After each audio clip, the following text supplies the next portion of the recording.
করছি, আমি কখনো যোগের দিকে ছুটছি, আমি কখনো তপস্যার দ্বারা অনেক কিছু পাওয়ার আশা করছি, কিন্তু আমি কৃষ্ণদাস, এইটা আমাদের জ্ঞান হয় নাই।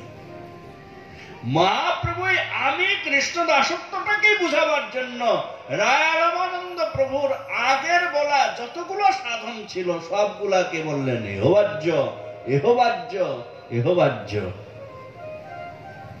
বর্ণধর্ম এহবাজ্য, কেন এর দ্বারা জীব তার স্বরূপত্ব পাবে না। কর্ম এর দ্বারা জীব তার স্বরূপত্ব পাবে না, অতএব এহবাজ্য। জ্ঞান এর দ্বারাও জীব তার স্বরূপত্বকে পাবে না। জ্ঞান সম্বন্ধে তো শ্রী কবিরাজ গোস্বামী প্রথমেই আগে উল্টা কথা বলে দিয়েছেন। অজ্ঞান তমের নাম কহিয়ে কইত ধর্ম অর্থ কাম বাঞ্ছা আদি এইসব, তার মধ্যে মোক্ষ বাঞ্ছা কইতব প্রধান, যাহা হইতে কৃষ্ণ ভক্তির হয় অন্তর্ধান। বলুন একবার হরে কৃষ্ণ। তার মধ্যে মোক্ষবাঞ্ছা কৈতব প্রধান, মোক্ষবাঞ্ছা প্রধান অজ্ঞানতা, যেখান থেকে কৃষ্ণ ভক্তি দূরে চলে যায়। কিন্তু আমি ওই জ্ঞানের জন্য প্রচেষ্টা করেছি, এই আমির আমিত্বকে জাগাবার জন্যই মহাপ্রভু এতগুলাকে এহবাজ্য বলেছেন। আমির আমিত্বকে জান, আমি কি আগে নিজেকে জানতে হবে তো কি করবেন? কর্ম নিয়ে, যোগ নিয়ে, তপস্যা নিয়ে, শ্রদ্ধায় নিয়ে, তিতিক্ষা নিয়ে, ত্যাগ নিয়ে, হবেটা কি? আলটিমেট কি? লাভ কিছু নেই। মহাপ্রভু উন্নত উজ্জ্বল রস দিতে এসেছে, আধুরা কি করে ছাড়ে? আগে জীবের স্বরূপত্বকে প্রকাশ করার। জীবের স্বরূপ হয় কৃষ্ণের নিত্যদাস। নিত্যদাস মানুক চাই না মানুক, জীব স্বরূপে কৃষ্ণদাস। জীবের স্বরূপ হয় কৃষ্ণের নিত্যদাস, কৃষ্ণের তটস্থ শক্তি ভেদাভেদ প্রকাশ। এটা হচ্ছে আমরা তটস্থ শক্তি। তট মানে সূক্ষ্ম একটা রেখা। নদীর দেখবেন একদিকে জল প্রবাহিত হচ্ছে গঙ্গার, আরেকদিকে বালুর চর।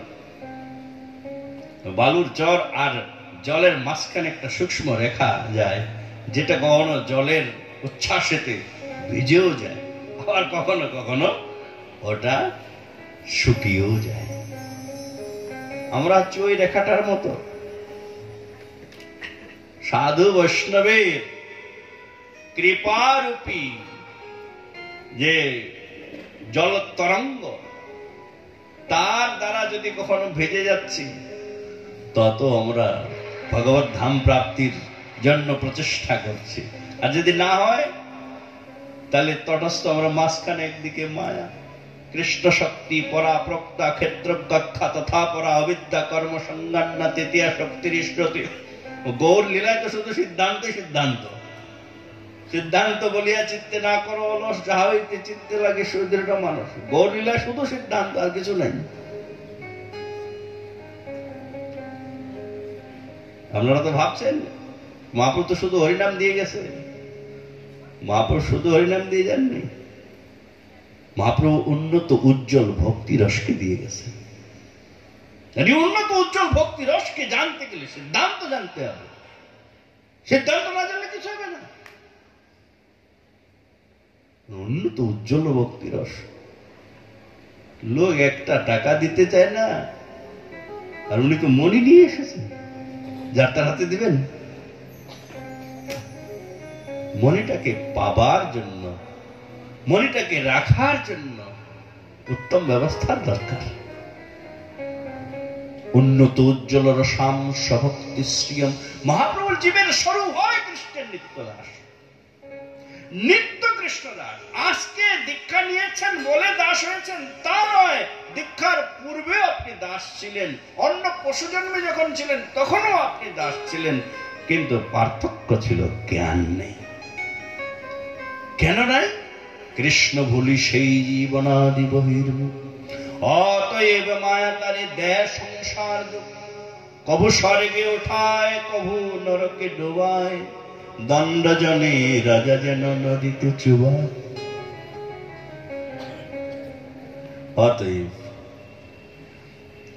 মহাপ্রভু আমরা এই যে নিজেকে না জেনেই আগে ভক্তি করতে লেগে যাই বলেই কখনো কর্মে, কখনো জ্ঞানে, কখনো আমাদের যোগে, কখনো অন্যান্য সাধনেতে রুচি থাকলেও কিন্তু যেদিন নিজের স্বরূপ জেনে সাধনে প্রবৃত্ত হব, সেদিন তো উন্নত উজ্জ্বল রসের দিকে অগ্রসর হব। মহাপ্রভু সেই কারণে রায় রামানন্দ প্রভুর যে জ্ঞান মিশ্রা ভক্তি পর্যন্ত যত সাধন তিনি বলেছেন সবগুলাকে বললেন ইহবাচ্য, কিন্তু যখন বললেন প্রেমা ভক্তি সাধ্য সার, মহাপ্রভু তাকে স্বীকার করলেন এহ হয়। দাস্য ভক্তি এহ হয়, সখ্য ভক্তি এহ উত্তম, বাৎসল্য ভক্তি এহ উত্তম, আর মধুর রস এহ উত্তম। সর্বশেষে মহাপ্রভু মধুর রসে নিয়ে গেলেন, আর তার ঊর্ধ্বে যেটা মহাপ্রভু নিয়ে গেছেন সেটা তো মহাপ্রভুর নিজ রসাস্বাদন। অতএব সেখানে আমাদের প্রবেশ করার অধিকারও নাই, দরকারও নাই। কিন্তু যে উন্নত উজ্জ্বল রস এই গোপী ভাবামৃত রূপে মহাপ্রভু ভগবান যেটা আস্বাদন করেছেন, ভগবান যেটা জগতে কৃষ্ণ রূপে প্রকট করেছেন, সেইটা আমাদেরকে দিবেন। কেননা আমরা জানবো কিভাবে? রাসলীলায় শেষে একেবারে শোকমণি একটা শ্লোক বলেছেন যে অনুগ্রহে ভূতানাম মানসিম তনুমাশ্রিতম ভজতে তাদৃশী ক্রীড়া ইয়াসত্তা তৎপরো ভবেৎ। পরীক্ষিত জিজ্ঞাসা করেছিল যে ভগবান লীলা করলেন কেন? তার উত্তরে বলছেন অনুগ্রহে ভূতানাম বা ভক্তানাম, জীবকে বা ভক্তগণকে একমাত্র অনুগ্রহ করার জন্য, কৃপা করার জন্য ভগবান রাসলীলা প্রকট করেছেন। বলে এর দ্বারা কি অনুগ্রহ? বলে মানুষ ভজতে তাদৃশী ক্রীড়া ইয়াসত্তা তৎপরো ভবেৎ। ভজতে তাদৃশী ক্রীড়া ইয়াসত্তা ভবেৎ। কবিরাজ গোস্বামীপাদ ব্যাখ্যা করেছেন এই শ্লোকে, ভবেৎ ক্রিয়া বিধিলিং কর্তব্য ইহা হয়। অর্থাৎ ভগবান যে উন্নত উজ্জ্বল ভক্তি রসরূপী গোপিকাগণের দ্বারা কৃষ্ণরস আস্বাদনের কথা ভাগবতে বিবরণ করেছেন, সেটা কোন সাধারণ পথ নয়, সেটাই উন্নত উজ্জ্বল পথ। জীব যেন এটা শ্রবণ করে ইয়াসত্তা তৎপরো ভবেৎ। ভবেৎ ক্রিয়া বিধিলিং কর্তব্য, অর্থাৎ জীবের সাধন পথে এসে একটাই কর্তব্য, সেটা কি? গোপী ভাবামৃতে কৃষ্ণ আস্বাদন, কৃষ্ণ সেবা। গোপী ভাবামৃতে কৃষ্ণ সেবা। আমরা অনেকেই সহজে বলে দিই যে মহাপ্রভু কি দিতে এসেছেন? হরিনাম দিতে এসেছেন। শুধু হরিনাম টিকবে? শুধু হরিনাম টিকবে? মহাপ্রভু দিতে এসেছেন উন্নত উজ্জ্বল রস। হ্যাঁ, এখন সেই উন্নত উজ্জ্বল রসকে প্রাপ্তির যে উপায়, সেটা হলো হরিনাম সংকীর্তন। উন্নত উজ্জ্বল রসকে প্রাপ্তির যেটা উপায়, সেটা হলো হরিনাম সংকীর্তন। আর সেটা হলো সাধনের মূল। নাম বিনা কলিকালে নাহি আর ধর্ম, সর্বমন্ত্র সার নাম এই শাস্ত্র মর্ম। নাম ছাড়া কলিযুগে অন্য কোন উপায় নেই, এটা ভাগবতের প্রতিপাদন। প্রতিপাদিত বিষয়। ভাগবতের শেষে গিয়ে পরীক্ষিত মহারাজকে শুকমুনি কথা বলেছেন, কৃতে যদ্ধেত বিষ্ণুম ত্রেতায়াম যজতমখৈ দাপরে পরিচর্যায়াম কলুত ধরি সংকীর্ত। এটা শেষের কথা। শুকমুনি বিদায় নেবার আগে আগে পরীক্ষিতকে এই কথাটা বলছে। যখন পরীক্ষিত মহারাজকে কলিযুগের দুর্দশার কথা আগে শোনালো, পরীক্ষিত মহারাজ বললেন কি করে কি হবে, উদ্ধার হবে। তখন শেষে পরীক্ষিতকে বিদায় নেওয়ার আগে আগে শুকমুনি বলছেন এই কথা যে সত্যযুগে ধ্যান, ত্রেতায় যজ্ঞ, দাপরে পূজা অর্চনা, কলিযুগে হরিনাম সংকীর্তন। জানেন তো সকলে, কিন্তু লোক হরিনাম করে কি? করতে পারবে না, যেভাবে উচ্চারণই হবে না। যুধিষ্ঠির মহারাজকে ধর্মরাজ জিজ্ঞাসা করেছিলেন কেউ আশ্চর্যম, জগতে আশ্চর্য কি, আশ্চর্য বস্তু কি জগতে? বলে একটা আশ্চর্য, মহা আশ্চর্য। সেটা কি? অহনি অহনি জীবা গচ্ছন্তি যম মন্দিরম শেষা স্ত্রীত্বম ইচ্ছন্তি কিমাশ্চর্য মতঃপরম। প্রতিদিনই লোক মরছে, প্রতিদিনই লোককে শ্মশানে নিয়ে গিয়ে হরিবোল করতে করতে চিতায় জ্বালিয়ে দিচ্ছে। কিন্তু যে জ্বালাচ্ছে ও একবারও ভাবছে না যে আমিও জ্বলবো। যে কাঁধে করে নিয়ে যাচ্ছে না ও একবারও ভাবছে না যে আমাকেও কাঁধে যেতে হবে। এটা বড় আশ্চর্যের বিষয়। বলে আর কি আশ্চর্য আছে? বলে আরেকটা আশ্চর্য আছে এর থেকে। সেটা কি? সুলভম ভগবান নাম ঝোয়াচ বশবর্তিনী তত্রাপি নরকম জানতি কিম আশ্চর্য মতঃপরম। সুলভম ভগবান নাম, কৃষ্ণ নামের মতো সুলভ বস্তু আর কিছু নাই। কিনতে হয় না কি কথা? হরে কৃষ্ণ একবার বলুন তো, হরে কৃষ্ণ। কয় টাকা খরচা হলো? হয়নি? যুধিষ্ঠির মহারাজ ওটাই বলছেন, সুলভম ভগবান নাম। ভগবানের নামের মতো সুলভ তত্ত্ব জগতে নাই। জিহ্বা ভগবান দিয়েছেন আমাদেরকে সেই নাম উচ্চারণ করার জন্য, কিন্তু জিহ্বে কেবল হরে কৃষ্ণ কৃষ্ণ কৃষ্ণ হরে হরে, হরে রাম রাম রাম হরে হরে, এটা উচ্চারণ করতে করতে গোবিন্দের ধামে যাওয়া যাবে। এইটাই আমরা উচ্চারণ করছি না। এর থেকে বড় আশ্চর্য আর কিছু নেই। কেউ আশ্চর্য মত। অতএব হরিনাম সংকীর্তন জীব হৃদয়ের চিত্ত গুহাকে পরিচ্ছন্ন করে। উন্নত উজ্জ্বল রসাম সভক্তি শ্রিয়ম, সেই উন্নত উজ্জ্বল ভক্তির রসামৃতই হল গোপিকা ভাবিতে কৃষ্ণ সেবা। কিন্তু তাকে প্রাপ্তির যে উত্তম সাধনা, সেটাই হলো নাম সংকীর্তন। হরি পুরট সুন্দর দ্যুতি কদম্ব সন্দীপিত সদা হৃদয় কন্দরে স্ফুরতু বর্ষচিনন্দন। রূপশ্রীপদ আশীর্বাদ মূলক রূপে এই শ্লোকে মহাপ্রভুকে হৃদয়তে প্রকট হওয়ার কথা বলেছেন। সদা হৃদয় কন্দরে স্ফুরতু বহ, সর্বদা হৃদয় কন্দরাতে, হৃদয়টাই কন্দরা। আর গৌর হলেন হরি। হরি শব্দের অর্থ হলো সিংহ। হরি শব্দের এক অর্থ সিংহ। সিংহ মানে কি? আর পাপ অপরাধকে হাতির সাথে তুলনা করেছে শাস্ত্রে। শাস্ত্রে এটা বলছেন যে হাতির মাথার মগজ সিংহের সব থেকে প্রিয় খাদ্য। বলুন হরে কৃষ্ণ। কিন্তু হাতিকে মারাও খেলা আছে, সিংহ সেটা জানে। কিন্তু হাতিও জানে যে সিংহ আমাকে একাই পেলে ছাড়বে না। এই জন্য হাতি কি করে? সিংহের ভয়ে সবসময় দল বেঁধে চলে, একাকি চলে না হাতি কখনো। আর যদি কখনো নিরিবিলি ঘুমাতে হয় তাহলে গুহায় গিয়ে ঘুমায়। অন্ধকার গুহা যেখানে, ওখানে গিয়ে ঘুমায় যেন কেউ ডিস্টার্ব করতে না পারে। কিন্তু যারা চালাক সিংহ, ওরা কি করে? ওরা খুঁজে দেখে হাতির পায়ে, হাতি তো মোটা মোটা শরীর, যেদিকে যায় ছাপ পড়ে যায়। হাতির পায়ের ছাপ কোন দিকে গেছে? যেদিকে ছাপ গেছে সিংহ গিয়ে ওই গুহাতে প্রবেশ করে ঘুমন্ত হাতিকে আক্রমণ করে আর তাকে বধ করে।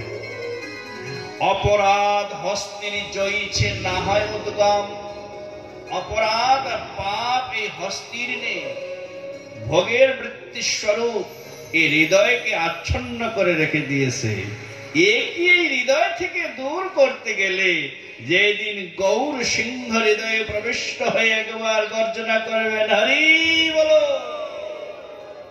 সেই দিন আর এই অপরাধ পাপ হৃদয়ে থাকতে পারবে না। এই জন্যই বললেন সদা হৃদয় কন্দরে স্ফুরত সচিনন্দন।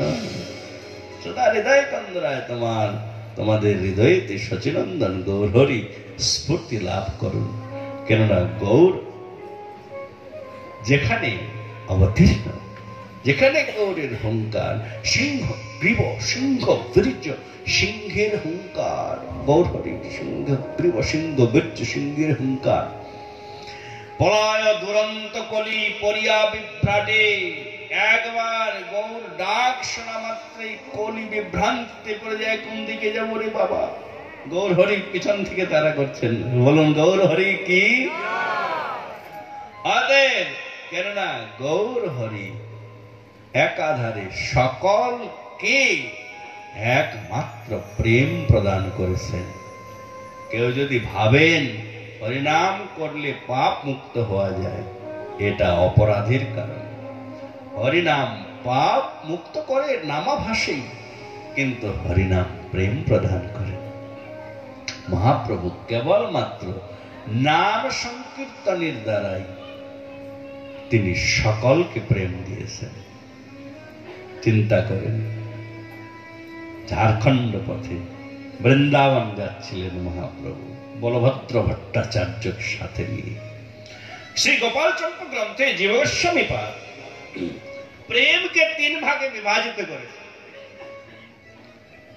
প্রেমটাকে 3 ভাগে বিভাজিত করেছে, যে 3 প্রকারের জীব প্রেম লাভ করেন, 3 ভাবে প্রেমকে আস্বাদন করেন। কি কি? একটা হলো বিবেক শূন্য, একটা হলো বিশ্বম্ভা, আর একটা হলো উৎকণ্ঠা। বিবেক শূন্য, বিশ্বম্ভ প্রধান, উৎকণ্ঠা প্রধান। বিবেক শূন্য যাদের জ্ঞান গম্যহীন। আমাদের জীবের মধ্যে অনেক রকমের ভেদ আছে। কেউ চেতন জীব, কেউ মুকলিত চেতন জীব, কেউ আবার আচ্ছাদিত চেতন জীব, কেউ আবার পূর্ণ বিকশিত চেতন জীব। যারা আত্মতত্ত্বকে লাভ করে, আত্মজ্ঞানকে উপলব্ধি করে নিত্য কৃষ্ণ সেবায় ব্রতী হয়েছেন, তারা পূর্ণ বিকশিত। কিন্তু যারা মানব জন্ম লাভ করে সাধারণ জ্ঞান কর্ম যোগ আদির পেছনে ছুটছেন, তারা মুকুলিত চেতন। কিন্তু বৃক্ষগণ, পশু পক্ষীগণ, এরা আচ্ছাদিত চেতন। এদের চেতনতা আছে, কিন্তু সীমিত, লিমিটেড। খাওয়া পর্যন্তই চেতনতা, ঘুমানো পর্যন্তই চেতনতা, ভয় মৈথুন পর্যন্তই চেতনতা। আত্মতত্ত্ব লাভের এদের কোনো উপায় নেই, এরা বিবেক শূন্য। কিন্তু একমাত্র মহাপ্রভুর কৃপা করুণা এমন, দর্শন মাত্রেই বিবেক শূন্য জীবিতে প্রেম উৎপন্ন হচ্ছে। মহাপ্রভু যাচ্ছেন ঝাড়খণ্ড পথ দিয়ে, আর ঝাড়খণ্ডের বলভদ্র ভট্টাচার্য ভয় পেয়ে গেছে। সর্বনাশ, সিংহ এসে গেছে, বাঘ সামনে, হাতি সামনে, অজগর ওইদিকে। মহাপ্রভু বললেন কোনো ভয় নাই। ধুলা নিলেন, আর ধুলা নিয়ে মহাপ্রভু বাঘের উপরে ছিটা দিয়ে উঠো ব্যগ্র কহ কৃষ্ণ নাম। ও বিগ্র ব্যগ্র, আরে বাবা হিংস্র জন্তু, সত্য বলেছেন তাকে মহাহিংস্র। হিংসা তার একমাত্র কাজ, জীবকে পেলে সে ভক্ষণ করে। রক্ত পাই মাংস ভোজি, সেই জীবের মধ্যে প্রেম উৎপন্ন অসম্ভব ব্যাপার। হিংসা বৃত্তি যার, বিবেক শূন্য যে। কিন্তু মহাপ্রভুর এমনই কৃপা করুণা, মহাপ্রভু ধুলি উঠিয়ে ব্যগ্রের উপরে ছিটা দিলেন। কহ ব্যগ্র কহ কৃষ্ণ নাম। মহাপ্রভুর হস্ত স্পর্শ, ধুলির স্পর্শ মাত্রই সেই ব্যগ্র উঠে পড়লেন, দুবাহু তুলে হরে কৃষ্ণ হরে কৃষ্ণ কৃষ্ণ কৃষ্ণ হরে হরে, হরে রাম রাম রাম হরে হরে। হাতি যে চাচ্ছেন বা এমন গৌর কৃপার কে জানবে, কে শুনবে? এমন গৌরাঙ্গ বিনয়ার। ভজনটা শোনা। গৌরাঙ্গ বিনয়ার। ভাই মাইকটা ঠিক করো না, এত কষ্টাং সুষ্টাং দৃষ্টি এমন গৌরাঙ্গ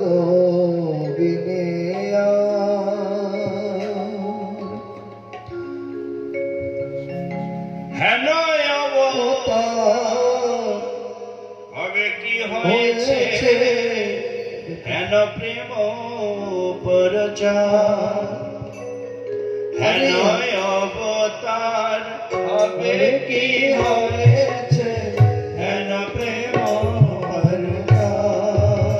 ও ভাই হেন অবতার হবে কি হয়েছে হেন প্রেম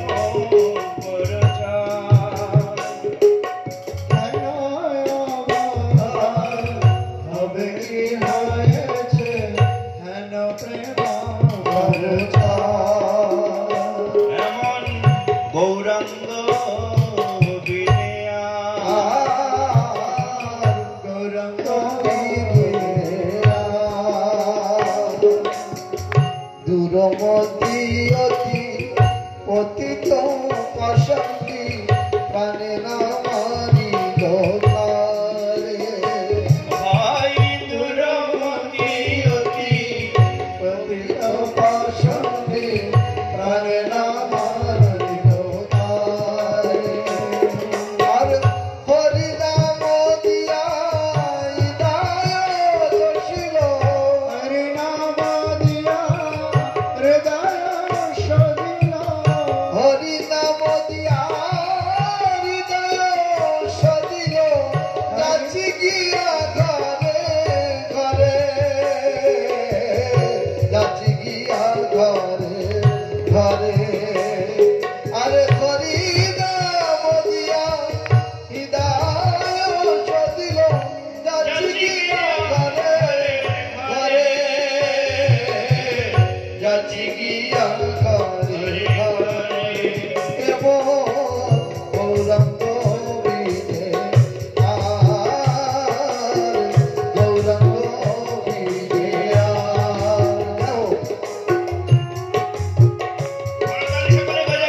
আজ বাজে সবাই।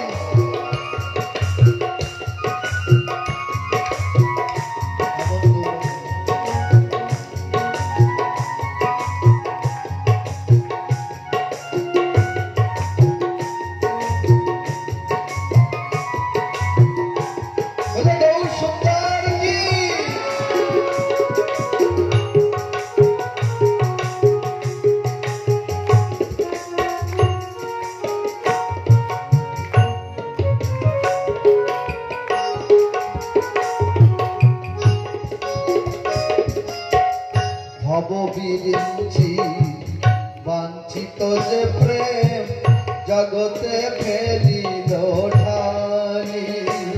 ভাই ভববিরিঞ্চি বাঞ্ছিত যে প্রেম জগতে ফেলিল ঠানি। আর কানালে পাইয়ে খাইল নদিয়ে, কানালে পাইয়ে খাইল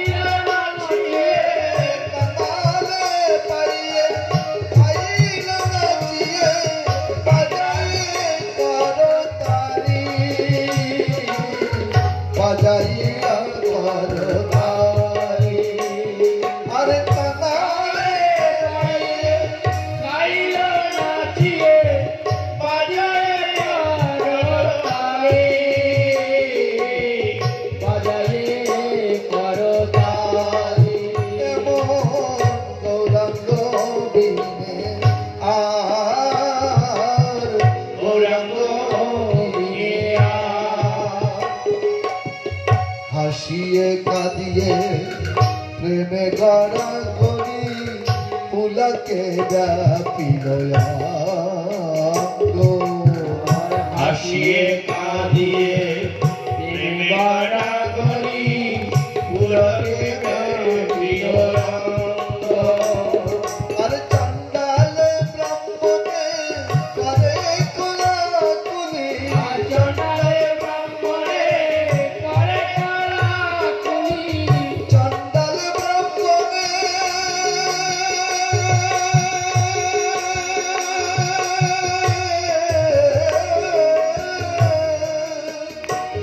আর চন্ডাল ব্রাহ্মণে করে কোলাকুলি কবে বাঁচিল রঙ্গ কবে বাঁচিল রঙ্গ আর চন্ডালে ব্রাহ্মণে করে কোলাকুলি কবে বাঁচিল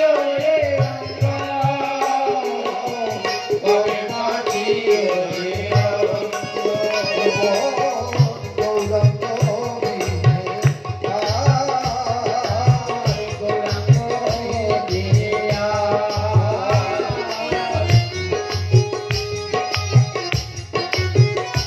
বলে গৌর সুন্দর কি জয় হো।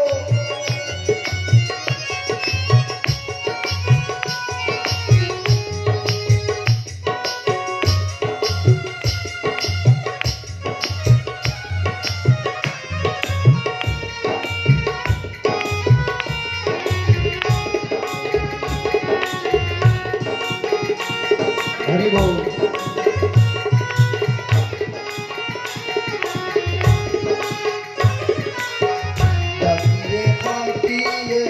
ডাকিয়ে খাকিয়ে হলো কারো তালে গাইয়ে গাইয়ে ফিরে ডাকিয়ে হাকিয়ে হলো কারো তালে গাইয়ে ধাইয়ে আর দেখিয়া সমন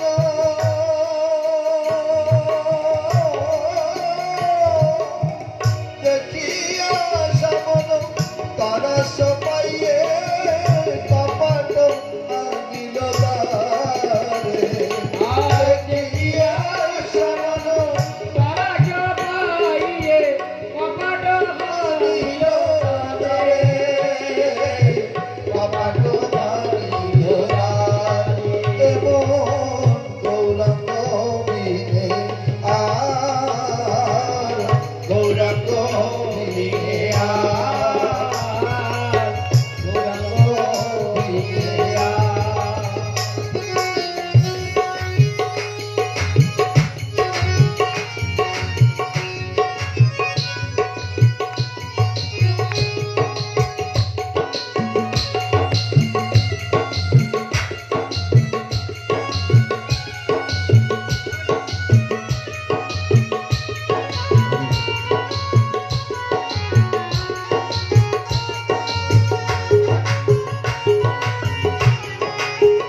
জয় শ্রী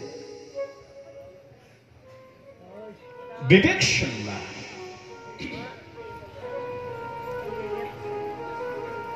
বিশ্বম্ব শব্দের অর্থই হলো বিশ্বাস। আর মহাপ্রভু এই প্রেম আস্বাদন করছেন সর্বদা উৎকণ্ঠিত রূপে।